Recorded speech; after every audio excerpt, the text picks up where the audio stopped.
The future is urban. By 2030, urban areas are expected to grow by 1.4 billion, with that growth occurring almost entirely in the developing world. Cities will account for 60% of the world's population and 70% of the world's GDP. The urban environment will be the locus where drivers of instability will converge. It is the domain that by the year 2030, 60% of urban dwellers will be under the age of 18. The cities that grow the fastest will be the most challenged as resources become constrained and illicit networks fill the gap left by overextended and undercapitalized governments. The risk of natural disasters compounded by geography, climate changes, unregulated growth, and substandard infrastructure intersect to frustrate humanitarian relief. Growth will magnify the increasing separation between rich and poor. Religious and ethnic tensions will be a defining element in the social landscape.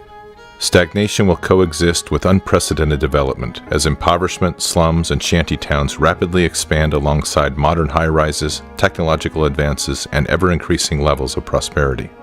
This is the world of our future. It is one we are not prepared to effectively operate within, and it is unavoidable. Megacities are complex systems where people and structures are compressed together in ways that defy both our understanding of city planning and military doctrine. It is an ecosystem that demands a highly agile and adaptive force to successfully operate within. Infrastructures will vary radically, with concentrations of high-tech transportation, globally connected air and seaports, contemporary water, utilities, and waste disposal intermixed with open landfills, overburdened sewers, polluted water, and makeshift power grids. Living habitats will extend from the high-rise to the ground-level cottage to subterranean labyrinths, each defined by its own social code and rule of law. Social structures will be equally challenged if not dysfunctional, as historic ways of life clash with modern living, ethnic and racial differences are forced to live together, and criminal networks offer opportunity for the growing mass of unemployed. This becomes the nervous system of non-nation-state, unaligned individuals and organizations that live and work in the shadows of national rule. Where physical domains can be seen, digital domains will have limitless potential to breed and expand without limit. Digital security and trade will be increasingly threatened by sophisticated illicit economies and decentralized syndicates of crime to give adversaries global reach at an unprecedented level. This will add to the complexities of human targeting, as a proportionally smaller number of adversaries intermingle with a larger and increasing number of citizens. The scale and density of these domains is daunting.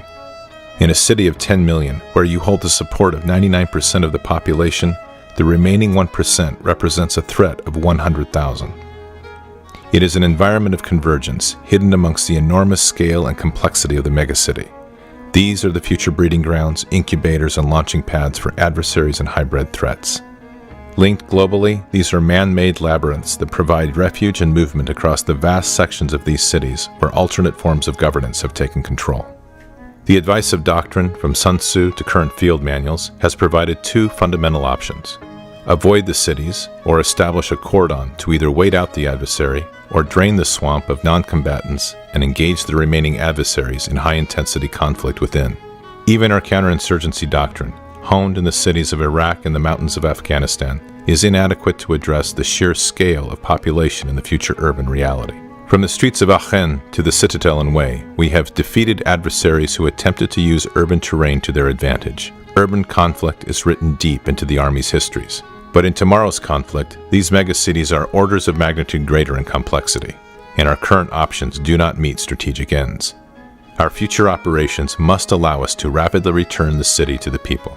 They will be too large and complex to isolate or cordon in their entirety. Yet our soldiers will have to operate within these ecosystems with minimal disruption and flow.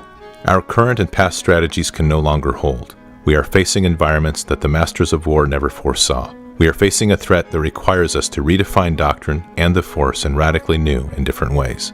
The future Army will confront a highly sophisticated urban-centric threat that will require that urban operations become the core requirement for the future land force. The threat is clear. Our direction remains to be defined. The future is urban.